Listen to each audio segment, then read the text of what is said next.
Hi folks, how's everybody doing tonight? So this is going to be my last broadcast before the election. Let me go ahead and get that light out of, there we go. So I'm back at Awakenings this evening. For those of you who want to come down and join us, I'm sitting down here with Nicole this evening, and we're going to be covering a couple different issues related to life, liberty, and the pursuit of happiness. All those good libertarian ideals. So Nicole is here with me. Would you care to introduce yourself, Nicole? Hello, my name is Nicole. I've been in Idaho for the majority of my life. I am a trans woman, and I'd like to talk about rights. And I'm really excited to be here. This is interesting, and Joe is a really cool guy. You hear that? I'm a cool guy. Okay. So one of the things that we often run into trouble with in the Libertarian Party is the fact that there are a lot of people who claim to be libertarian who don't really understand the platform and what it means as far as individual liberties and person's ability to express themselves as completely as possible. So how do you see the libertarian platform interacting with your rights, to be who you want to be? Well, on the face of it, I love libertarianism. Like, I love the attitude. I've got a lot of friends that are libertarian, and I very much want to vote libertarian. My concern is that I feel like a lot of politicians who are claiming to be libertarian will turn around and support anti-individual rights bills. I mean, specifically, that's important to me because, I'm transgender, being LGBT, there's not a lot of things that protect us like they protect everyone else. And so, it's tough. I hope that answered my question. Yes. So, like one of the big issues here in Idaho with regards to our Constitution and certain other amendments is add the 4 words. Now, I know an awful lot of libertarians are very much against adding anything to the laws that are already on the books. But as far as individual liberties and I guess what some people like to call collective liberties as minority group, how do you feel about those minority protections? Well, I feel like we had that discussion, back during the civil rights era. We as a nation decided that minorities need to be protected from, being overwritten by majorities, basically. Especially when a minority is kind of hated. And so add the words is important because not having sexual orientation and gender identity in our Constitution means that they can do an end run around that. Everything that everyone else is protected for can be ignored because I'm transgender. So, for instance, like right now, if you're a white person and you are working somewhere, it is illegal for someone to fire you for being a white person. I'm sure we can all agree that, well, that's a good thing. But it's because I'm transgender, somebody who is against, say, white people could fire me and claim it's because I'm transgender. And since that's not protected, it just doesn't matter. And so that seems like a pretty big loophole to me. I would like to be on the same footing as everyone else, and I really don't feel like it. So it's basically one of those things where, from a libertarian perspective, we shouldn't need to write into the laws a specific protection because we shouldn't have to tell people not to be assholes, right? That would be nice. Yet, here we are. People use the fact that it isn't specifically excluded to justify basic exploitation and or shaming as a result of it. As if somehow the fact that they haven't been specifically told not to abuse a particular group, it's okay. And another way to look at it would be, in China, for a long time, you had to get permission to marry somebody, and your boss had say-so. Like, if your boss didn't like who you were going to marry, they could fire you. They could even just tell you, no, you can't marry that person. And that's where trans and LGBT people in general are here in America. And that just doesn't seem American to me. Like, That's what the Chinese did. And I don't hate them, but their culture is very different than ours. So I don't see what someone's business is, who I married, or what clothes I wear. That's basically where we're at right now. Right. America as a culture, as long as whatever you do is between two consenting adults or doesn't harm anyone else, it shouldn't matter. Right. Yet, to some people, they want to make the state make you illegal for being who you are. No. Oh, no, that doesn't sound very libertarian to me. Yet here we are. We actually have libertarians, or, well, I shouldn't say libertarians, because they don't understand the libertarian platform if they actually believe that. But, a Ginger. Hi, Ginger. But, no, they're not libertarians if they actually believe that. Yet we have an awful lot of libertarians who are actually closet statists. People who claim to be libertarians at any rate. Or they feel that their liberty only applies to their tribe. And that's not what the libertarian platform is about. It's about maximizing everybody's individual liberties. So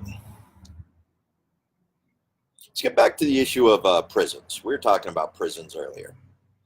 And so right now, Idaho has the 13th highest per capita prison population in the United States. There's a plan right now for another $500 million to be spent on a new penitentiary facility that will house up to 2,500 prisoners. So we'll be moving from 8,000 to basically 10,000 prisoners in the state of Idaho here in the next, 5 to 10 years, or however long it takes them to build that prison. Now, I think that additional 2,000 will easily move us up into number one as far as prison population. And who are they sending to prisons these days? It's not violent offenders, because how many people actually kill other people in the state of Idaho? Approximately 25% of them are drug offenders right now. Felony possession of some form of drug or another, usually marijuana, usually cannabis. And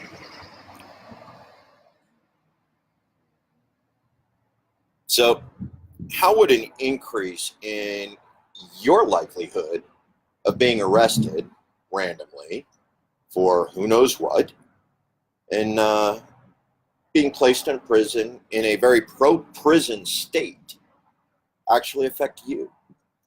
Well, back in May, the rules were changed, so I could actually be sent to a male prison now. There's no rule that says they could not do that to me. And I've had every surgery. I've been on hormones for a very long time, and it would be extremely, extremely dangerous for me to be in a male prison. That's terrifying. I pay my taxes. I live my life. I'm a good person. I'm law-abiding. But you know what? There are a lot of ways that people can get in trouble without necessarily intending to get in trouble. So yeah, the idea of the prison system expanding is terrifying to me. There's also another issue in that I feel like these for-profit prisons that are popping up are basically un-American. Because, capitalism, the whole idea of capitalism is to harness our baser instincts. Yes, you can fight for as much money as you want, become as rich as you can manage. But doing so is designed in capitalism, at least when it's working correctly, to benefit all of society. One person enriching themselves enriches everybody. But for-profit prisons are the opposite of that. Because now they have an incentive to increase the population in the prison. They have an incentive to keep you there longer, regardless of what you're in there for or how long you're supposed to be in there for. And so that's using our baser instinct in the wrong way. Because enriching yourself is the idea of the baser instinct. So yes, I feel they're un-American. Yeah. So one of the things with regards to prisons in Idaho, and this goes clear back to 1980. So in 1980, there was a Prison Reform Act that was passed at the federal level. And what this basically allowed was interstate trade of prison labor. Okay. So since 1980, what was originally a, it was nearly $400 million a year business between the different states that actually ran prison labor camps, such as Idaho and Missouri, and some of those other high-density prison states, Louisiana. Now, it basically moved from a $4 million a year to $1.3 billion industry. This is prison slave labor. No unions associated with it, no Fair Labor Acts, slave labor. And it's actually authorized under the 13th Amendment. So, another 2,500 beds in Idaho designed to produce slave labor, to produce goods for export to other states. For-profit prisons, putting your kids in prison. And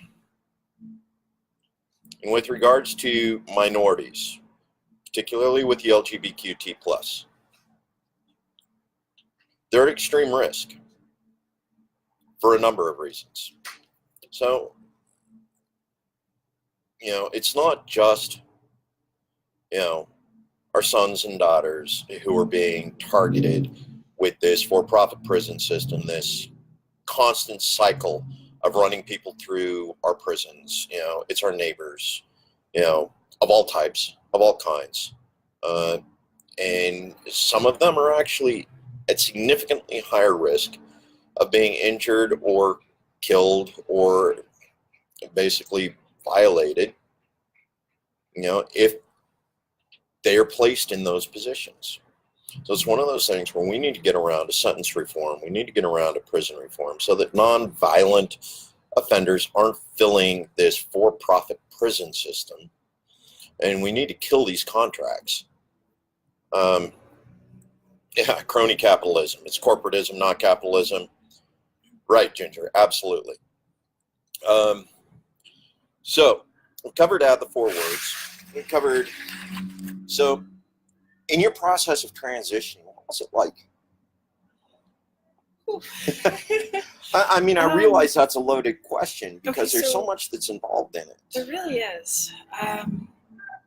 At first, it was so terrifying. Like I had so many nightmares about how badly it was going to go, and I lucked out. I was financially in a good position to access, like, say, my 401k and my house. I was able to get the money to afford everything that I needed. And so at first, I didn't pass terribly well. And for anybody that's unaware, passing is when you look at me and you can't tell I'm trans. And so, yeah, I got harassed quite a bit. People would actually follow me around stores and call me names and stuff. Some people, like, I was trying to get food at Fred Meyer's, and these people were coming out, and they blocked me from going into the store so that they could tell me how much they hate me. Like, that sucked. It sucked a lot. But as I started looking better, which is very interesting, how much our looks actually affect how people treat us. Yes, it was an education. Yes. Things got a lot better, but it was an enduring reminder that how people look shouldn't affect how we treat them as much as it does. Right. And I think I kind of went off topic there. No, you were right there with it. The harassment that you had to endure as part of your process. Stuff that shouldn't. Just the violation of being a good neighbor principle. Right. It's like you weren't doing anything to hurt them or harm them in any way. And rather than just allowing you to go about doing your business, they took time out of their day to make your life miserable. Right. Like, my mom told me, if you don't have something nice to say, don't say anything at all. And so, like, I do my best to live by that, Treat people well, treat them the way you wish to be treated, and don't, inflict yourself on their space when they're just living their life. which to me, that sounds libertarian to me. Right. Well, it is libertarian. It's a very libertarian platform. Our non-aggression principle is, don't do injury. Don't. People are asking, what's this? Hi, Chris. So if you're just joining us, Nicole Weaver is with me tonight, and we're discussing a number of issues related to LGBQT rights and how they intersect with the libertarian platform, and what it is we as libertarians can do to protect their rights and help them enjoy a more full life in their pursuit of life, liberty, and the pursuit of happiness. So that's what we got going on tonight, Chris. How are you doing tonight, Francesca? Go ahead and wave, say hi, and we'll go ahead and get back to Nicole here. So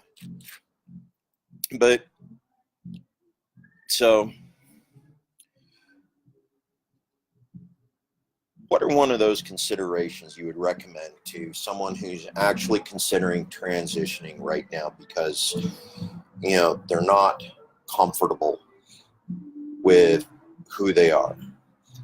Well, one of the things that, one of the things that caught me off guard was how much of a spectrum it is. The idea in transitioning is to find our own happiness. And our happiness doesn't look like everyone else's. And so, I'm at the far end of the spectrum. I'm somebody that needed all the surgeries and the hormones and full 100% transition to find my happiness. And it worked. I'm super, super happy. Like, I have this wonderful life now, and it is beyond my understanding how much better it is than my life was before. But somebody that's looking at transitioning, don't pigeonhole yourself. Don't decide that you need everything if you don't. I highly recommend a counselor. There's quite a number of them that are qualified, and I've actually been speaking with counselors that have not worked with us before and kind of given them in a non-professional setting, discussing how we think and the stuff we go through so that they can feel more comfortable interacting with us. So there's more and more counselors every year that they're able to work with us, and it's important. I wish, or I'm not wish, but I'm very glad that I had my counselor to talk to. It helped me through a lot of different problems and really just make good decisions. Sorry. No, absolutely. So I know as far as regarding mental health and social health, being able to talk to somebody and express yourself in, an environment where you can trust is important. And I know that for a number of members of the LGBTQT community, places like in Utah and here in Idaho, finding a quality counselor who could actually work with you and help you through transition, or even just help someone who's not interested in any of the other spectrum, whether it's LGBTQ, finding counselors who can actually work with you guys effectively, your group effectively. How hard has that been? Well, for me, my transition was 4 years ago. And so for me at that time, it took me almost 3 months to find a counselor. I did a lot of phone calls, and I was told by a lot of counselors, like, I'm sorry, we don't want to work with you. And so, that's their choice, but it made it really, really tough because I really, really needed help at the time. Eventually I found one, and then I found out there's more of a network. So, like, if I had just done a search, transgender mental health type searches, it might have been a little easier to find somebody. But everyone that can work with us is kind of booked. So, or at least they were at the time. It was pretty tough finding a spot. And hello, people that are saying hello. How are you doing, Lorraine and Phil? Appreciate you joining us, Alicia. So we have that aspect. Now, like right now, one of the issues, and it's a big issue for the Libertarian Party, is the issue of consent.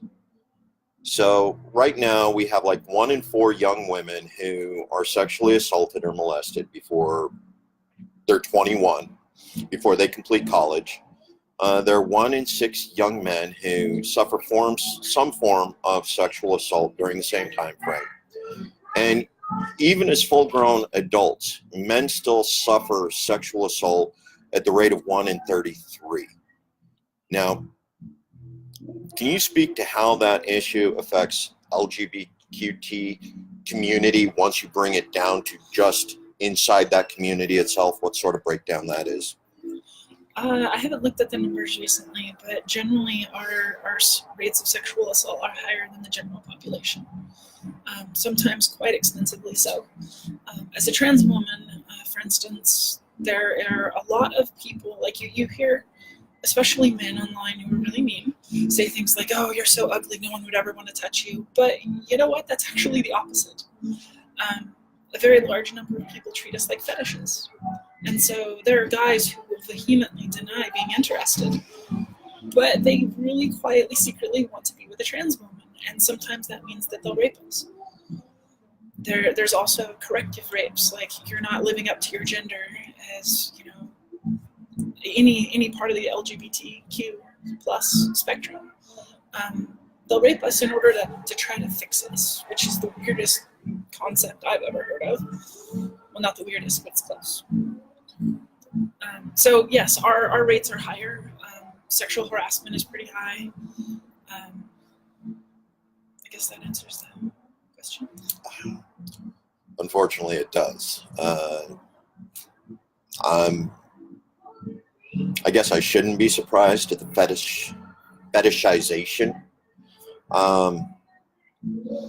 Yet there it is, and it's one of those. It is a violation of the non-aggression principle to dehumanize people. It is. They are human. They're not fetishes. And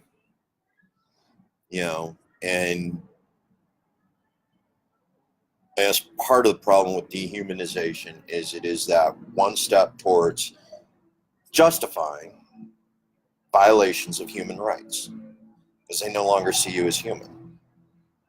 Or they see us as a threat. I mean, that's where we come into with the whole bathroom thing. Like, I am the least threatening person ever. Like, hi! Like, that's all I got. And, I see all the time, like, how dangerous it is, like, how it's going to be this terrible man in the bathroom. Like, I'm a trans woman. I'm the one in the bathroom they're talking about. And, the LGBTQ plus community is so against things like pedophilia and such. Like, a lot of us were affected by that growing up. Either our friends and loved ones or ourselves were hurt by those people. And so we are so likely to jump in and protect somebody that's being harassed, and extremely unlikely to be doing the harassing ourselves. So, I mean, you hear of a couple incidences of a trans person having problems in the bathroom, and if you look into them, they're usually maybe 8 or 9 over the course of a decade.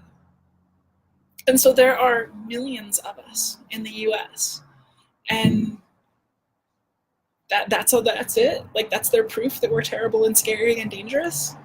Like, it just starts to get silly sometimes. It's clear they're trolling us. Right. And you mentioned pedophilia. I know there's an awful lot of right-wing trolls that are showing up on different groups, and they're trying to create this fake agenda that the LGBTQT community is paving the way for pedophiles. I mean, what is your take on that as being a strong representative of the LGBTQT plus community? Absolutely not. Absolutely not. We support anybody who needs to get treatment for uncontrollable urges to get treatment for uncontrollable urges, and never, ever, ever, ever hurt somebody. If they, it's not us. It has nothing to do with our society. It has nothing to do with being accepted in society. like, sorry, I'm so angry about the concept. It kind of threw me off. It's all Pedophilia right has, to be angry about that. It's a right, huge issue. It is probably one of the greatest violations of the non-aggression because children simply cannot consent right, in any way, shape, or form. There is exactly. no consent anytime a child is involved in this kind of abuse. So, and whether you're looking at it from a protective perspective as, this used to happen to me or used to happen to my friends, and I won't let it happen to anyone again, or, the mother instinct of this isn't going to happen to my child, yet, it inspires a degree of rage because it attacks the most vulnerable. I mean, we look at LGBQT as a vulnerable minority. Yet when we look at our children, actual minors, young children that are being attacked by pedophiles, they have never experienced, they don't know what to expect. They are the most vulnerable, and they are in no way, shape, or form able to understand what's happening to them, let alone consent to it. And I think in that aspect, the LGBTQ plus community and the libertarian platform have very much in common because consent is a key part of who we are. Another way to look at it is the LGBTQ plus community. We have pride. And so the idea of pride is that we are not broken and we should not be stigmatized for being ourselves. The concept of pedophilia would be more appropriately compared to something like Alcoholics Anonymous or like the drug rehab groups. Because what that whole thing is wrong. And they're supposed to be seeking help to make sure that never happens. Whereas we are going in a completely different direction, pointing out that we are not wrong. We should be accepted and treated fairly. And so they're very, very different. Okay. So we're going to take it over here for a moment. Now, one of the big issues we have with pedophilia here in America, and I know there are an awful lot of people out there screaming pedophile this, pedophile that. The problem is it's not actually pedophiles that are abusing our children. It isn't. The people who are abusing our children are narcissistic opportunists. They're rapists. It's just that this time they chose to rape a child rather than, someone who's old enough to consent had they bothered to ask. Yet for some reason, we live in a state where a woman is likely to go to prison longer for shooting her rapist than her rapist would for raping her. Continues to happen time and time again. The number of relatively lenient sentences that are being handed out to rapists and pedophiles who go into our prison system are turned right around and sent back out. One of those class of criminals that actually has one of the highest recidivism rates. They're in and out of prison before our drug possession people are. And again, one of those things we really need to look at fixing in Idaho if we actually truly believe in Idaho's values and believe in personal liberties. We need to put those people in prison who violate the rights of others for a lot longer than we've been doing it. A lot longer.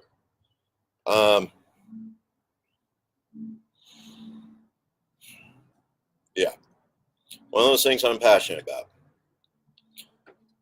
Get our people who just smoked a little dope out of prison and actually get our personal rights violators put in prison for a long time. We get those 2,000 or 3,000 people that are in for drugs right now out. It's an awful lot of beds for those violent offenders. No. You got any other topics you want to cover here, Nicole? Um, And we can pick something a little lighter Well- now that we've. well, I don't know. I got one thing that kind of bothers me. So right now, a lot of people who voted for Trump and the Republican ticket are looking at things of like, oh, look how great the economy is going and such. And there's arguably some pluses and minuses and all that. And I don't really want to get into those, but I feel like my rights didn't have to be put on the altar for sacrifice in order for the country to be done differently. I just wish I could share in the prosperity too, because instead I'm terrified daily by what they're going to do to me next. And that none of that feels libertarian. That feels very right wing. And to me, libertarians are much more about being good for everyone, not good for most people except those guys. Fuck them. So yeah, I guess that's the last really serious thing that I wanted to mention. I do want to say that I really enjoy talking to you. Like you're intelligent, you're articulate, your subjects are great, and just like this is a very pleasant experience. Thank you. I appreciate that. Yeah. If you need me a campaign rally or something, let me know. Well, we'll see. We got tomorrow night. It's election night. It's the last opportunity to vote. And have you voted yet?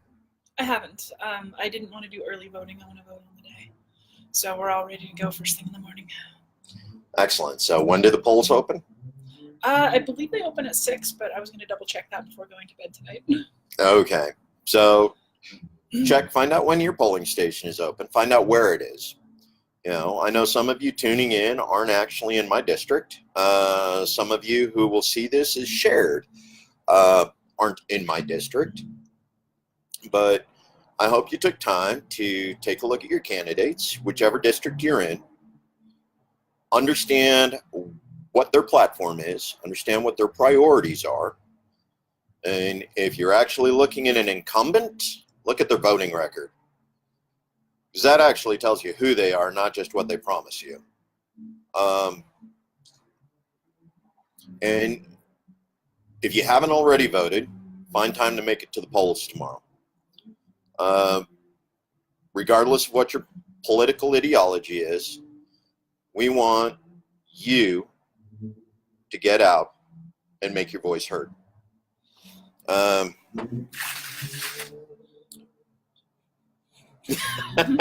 Thank you, Ginger. Appreciate that. So let's see, how far? Oh, only halfway done. We still got 30 minutes of talking. So, what other things do you like to do here in Idaho? What is it about Idaho that makes it such a great place? I love this state. Like, I've spent most of my life in Oregon and Idaho, and like, Idaho is beautiful. The people are kind and wonderful and generous, and up until recently, the driving was great too. I love to go camping and get out in the wilderness, and it's just so beautiful. Sometimes I'll be driving to work and I'll just like want to stop and stare at the sunset because it's so gorgeous here. I love that even when people disagree with my life, they're willing to basically say, hey, I don't agree, but hey, you want to hang out? I have friends from every spectrum of political thought. I'm an independent, and one of my best friends is also an independent. The other one is like hardcore Republican, and the other one is total Democrat. And that's something that I don't really see in other states, not anymore. And it's something that I greatly value about Idaho as well. It's just people are free thinkers. Like, we're a conservative state, but people are much more willing to entertain new ideas than I think is the norm in a lot of places right now. So your experience with the hardcore haters is relatively low-key these days? I lucked out, as I got prettier and less obvious about being trans. People became kinder and less likely to cause problems. Sometimes I'll out myself if it becomes relevant in the conversation, and occasionally people will take that pretty poorly. But if it's relevant, it's relevant. Absolutely. I mean, I haven't had physical violence directed at me, just a lot of intimidation. And Ginger's totally right. Fishing and then in the opera house in the same night. Yeah. Hunting, fishing, yes. yes, hunting, fishing, opera, a Broadway play. Right. And then you can go to a concert too and rock And then the next morning you're up on the ski slopes. Right? Snowboarding for me. Yes, absolutely. So public lands, big issue for you then, isn't it? 'Cause, you like to go camping, you like to get out and, see the wilderness of Idaho. I've been really concerned about this whole idea of selling off public lands and taking away monuments that can then be sold away, because that's gone forever. Like you don't get that back. They're gonna put a condominium on that thing and then that's it. Right. And I want my nieces and nephews and the grandchildren of my friends to all be able to experience the Idaho that I grew up in. So public lands, it's a big issue. A very libertarian issue. I know there's an awful lot of libertarians who say privatize everything, but Idaho values are very much behind public lands. It's about the commons. It's about what we share as a community, what we share as a collective. This is the one thing that we can all say is very Idaho.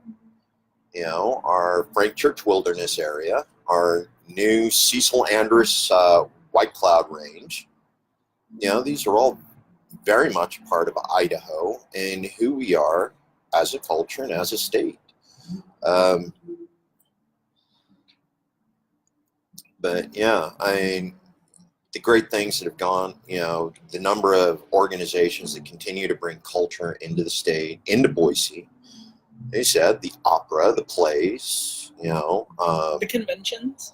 The conventions. I'm a big gamer and I like my conventions. Right. We've got some good you stuff got the going gamer on. conventions, and you got a couple anime conventions now that come in. WizardCon just did a tour through here, a couple months ago, didn't they? I think so. Yeah, so we got Comic Cons and, a lot of really great events that happen here. Yep. Live and let live. Thanks, Robert. Real estate costs, planning and zoning. Yes. Okay. So I'm going to cover this one for you here. Daniel, real estate costs. And this is bullshit right now. The reason why is because we got developments that are going in. And cities of Boise, cities of Nampa have actually promised land minus the taxes that are necessary in order to build the roads in these developments. And they're raising the cost of property taxes on the people who have been around a while in order to facilitate bringing in this new growth. Nampa right now is building a community to facilitate the new Amazon warehouse that's going in over there, which is also going to affect wages in the state.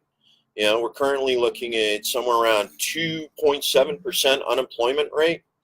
Amazon's going to come in, they're going to build a warehouse, minimum wage, $15 an hour.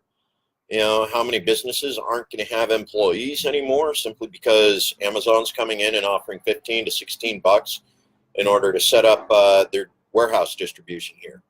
And a lot of that is being facilitated by making it tax-free, passing the cost of Amazon moving in here to the taxpayer. The other issue is zoning.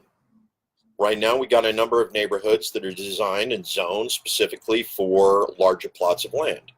People want their half acre. People want their full acre. There are plots out there that are zoned specifically for that, for larger houses. Now, this cuts down on the amount of land that's available, the number of houses that can actually be built in the area that encompasses what's Meridian and Nampa and Kuna.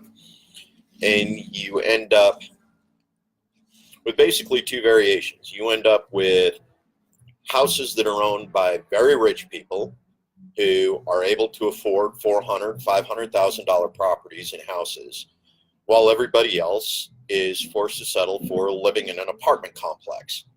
And even then, the apartment complexes, the price and rent on those is getting friggin' ridiculous. Anywhere from $800 to $1,000 for one bedroom apartment, studio apartment. And serious, $800 for a studio apartment. You can't even pay for that on minimum wage these days. And part of the issue with that, goth nights, right, Ginger? Goth nights. Yeah. Ginger had fun with her goth nights when she was young. Ginger still has fun with goth nights. Ginger's young forever. Yes, Ginger will be young forever. She's one of those 17th century vampires. She'll never die. But prices and zoning. We're actually creating a situation in Idaho where we're not allowing growth fast enough or zoning properly for it to keep it affordable for a lot of the people who continue to live here. We have the highest per capita minimum wage as well as the lowest medium wage in the United States. As a result, an awful lot of people from the I-5 corridor, they're coming in, having just retired off of six-figure incomes. They've just sold $1 million property in Oregon or Southern California, and they come up here and they pay cash. $500,000 for, an acre lot with a 5,000 square foot house. Now, that same acre lot could have put 4, even 5 houses on it, depending on how you structured it, in the neighborhood of about 1,500 square feet that would have been perfect for a young family starting out. But we currently are zoning, and it's a gentrification process. They're bringing in big money, they're getting them set up, and the idea is that they're bringing in this income. Except the thing is they're not actually bringing in earners. Most of the people who are coming into Idaho have retired. They will not be earning income here. They will be living off of their retirement, and they will not be paying income tax. And we're setting up a process where they're not paying property tax either. As libertarian taxation is theft, I get it. But it's one of those things we shouldn't be burdening people to accommodate wealth moving into the state, especially wealth that's not going to pay for itself. The other issue with real estate costs is currently we have a shortage of tradesmen in the state. We don't have contracting agencies or contractors or tradesmen enough to actually meet the building demands, even for the wealthy people that come in. We're not building houses fast enough for the people who can afford $500,000 houses.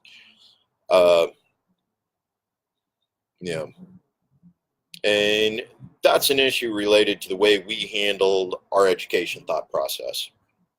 For 40 years, we told kids, go to college, go to college. That's what you need to succeed. Go to college.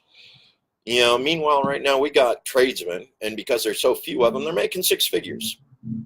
The people who are succeeding right now are the kids, the 1 in 20 who decided, I'm going to go do a trade. I'm going to be an HVAC person, or I'm going to be a carpenter, or, I'm going to work concrete. They're making 6 figures these days, being a plumber. They're the ones who are succeeding. Yep, building permit fees, same thing. They're pricing poor people out of being able to take care of themselves. Like to say, you walk into county office, say, I want a building permit. I want to look at zoning this for, from residential to commercial because I want to put a shop in my house. And, next thing you know, they're going, well, you can't afford it. Well, who can't afford it? Rich people. So we're pricing people out of an ability to make a living. We make it too expensive for them to set themselves up as entrepreneurs when they can't find appropriate work for their situation elsewhere. Single mothers. single parents. A lot of them right now, they're priced out of the ability to pay for childcare. They pay as much in childcare as they do in rent in some cases. $1,000 a month in childcare. When you're only making $800 a month, making minimum wage, how do you justify going to a job, going to that job if it's going to cost you $200 more than you make to have someone watch your child? We're just pricing people out of an ability to live. And part of that has to do with regulation. We make it impossible for childcare providers to meet requirements. Affordable Health Care Act, one of the worst mistakes ever, because the second that passed, insurance companies said, oh, you're watching 5 children, you got to have so much insurance for each child. And thing is the insurance doesn't actually cover the child, it just covers the company. So we've allowed certain regulations to get out of hand. We've allowed corporations, we've allowed insurance companies, healthcare organizations to basically price young people out of an ability to pursue happiness. They're too busy chasing a dollar to chase happiness. So it's one of those things we need to do a rollback on. We need to say, okay, we need to break the insurance companies in this state because they're making a huge buck off of people's misery right now. When you say don't bet against the house, well, the insurance company is the house. They got the risk pool sitting in it. I didn't want to interrupt, but yeah. I have something to say. Is that again going back to capitalism, because I happen to really like capitalism. I'm sure a lot of you agree.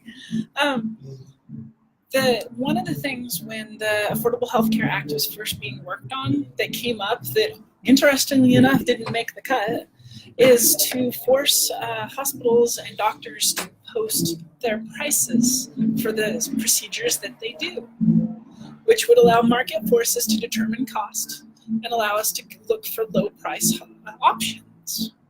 And so if we want capitalism to help us reduce prices for healthcare, we need to make hospitals and healthcare providers post their prices. They don't like that because it means they'll have to actually compete.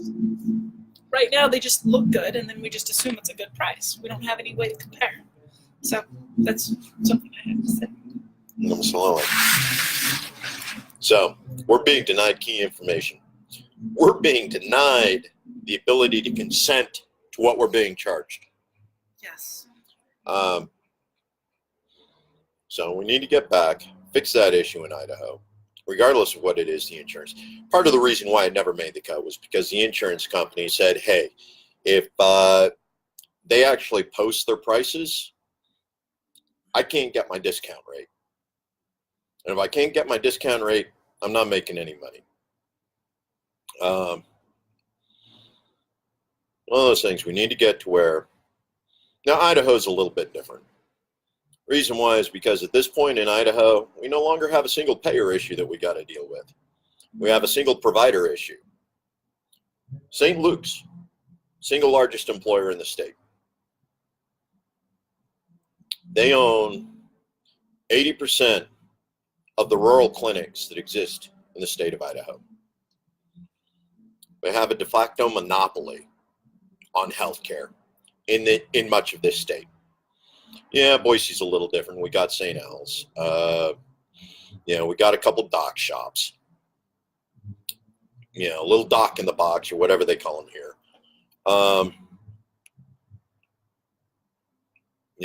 But for the most part, in all of these outlying stations, in our rural communities, there's only one clinic, and St. Luke's owns it. And exactly how do you find competitive pricing when there's only one place to go? When you only got one doc in town, and most of their profits are all heading back to Boise. We need to fix it so that there's a way for doctors who want to operate in these small communities are actually able to without being beholden to larger companies who are handling their billing and processing, and in some cases their malpractice insurance. Allow them to operate outside of that and actually be productive for the communities and help them out. I know there's a couple different plans, a couple different organizations that have come in and said this is the way we need to do healthcare in Idaho if it's going to work. And we want to use Idaho as a baseline, as a model, to show the rest of America that it does work. Whether or not they get the chance to do that, it's hard to say. A lot of it depends on who you're going to elect as, your officials sitting up in the state house and legislature. Whether or not they're going to get that opportunity to go in and fix Idaho's healthcare system, or whether or not, we keep going the way we've been going for the last 35 years. But yeah, healthcare, big issue. Oh yeah, your doctor can hold your chart. Yeah. Been in, you've paid for your services. You paid to go in and see your doctor. Except now your doctor says that he can't give it to your other provider. You've gone into the emergency room, you've gotten the scan. Okay, because your other doctor is outside of the St. Luke's or St. Al's network, guess what?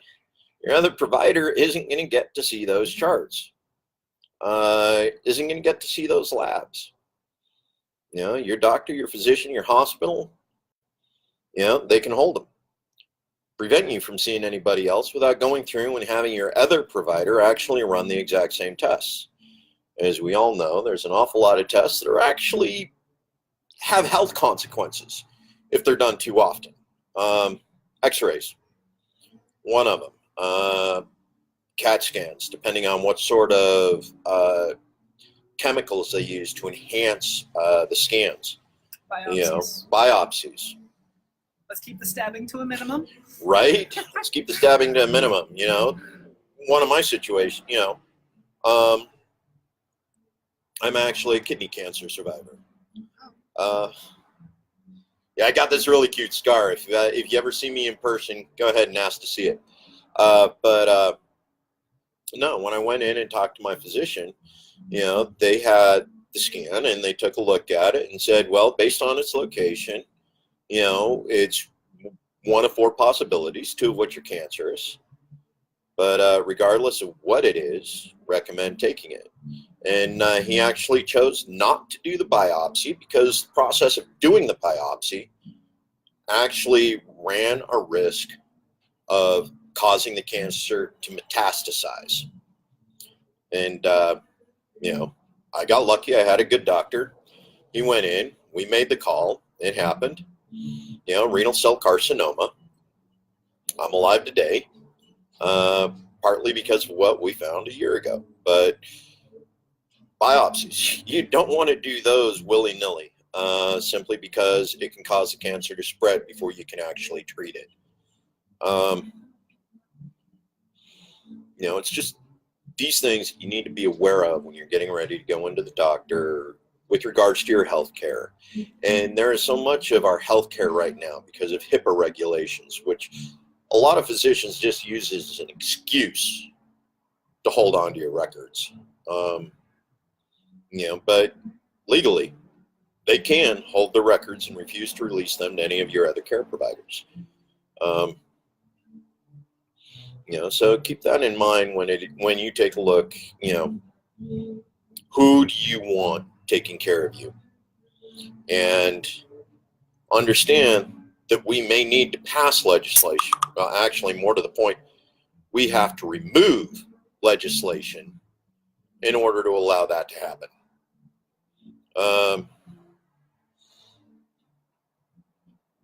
Oh yeah, the actual doctors themselves are more problematic than the groups they work for. Does happen, God complex. But yeah, the groups they work for can be more problematic. Sometimes the doctors can be more problematic. Everybody runs into a different experience sometimes. Being able to get through the insurance company, being able to get through the healthcare providers organization, And then of course dealing with individual doctors with their God complex. My least favorite is the whole, like, you had one procedure and we're going to send you 6 bills from 6 different companies that all have different amounts due, and they all have different timetables for sending the bills in. So, like, how much did I pay? I don't know. Right. And the insurance rate.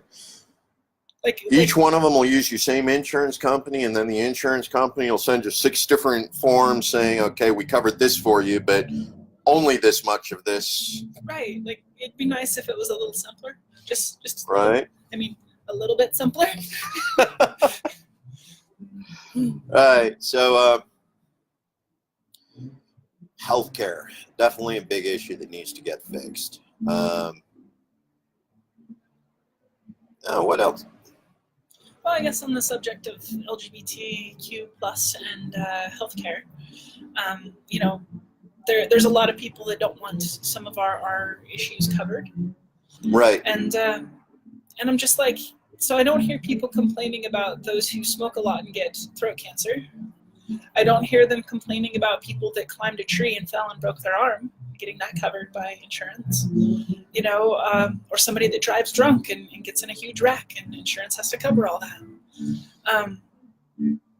But they turn around and they're unhappy that we want to be covered. And it's like, well, there's a lot of things that other people do that I might not necessarily agree with. Some things that I very much disagree with.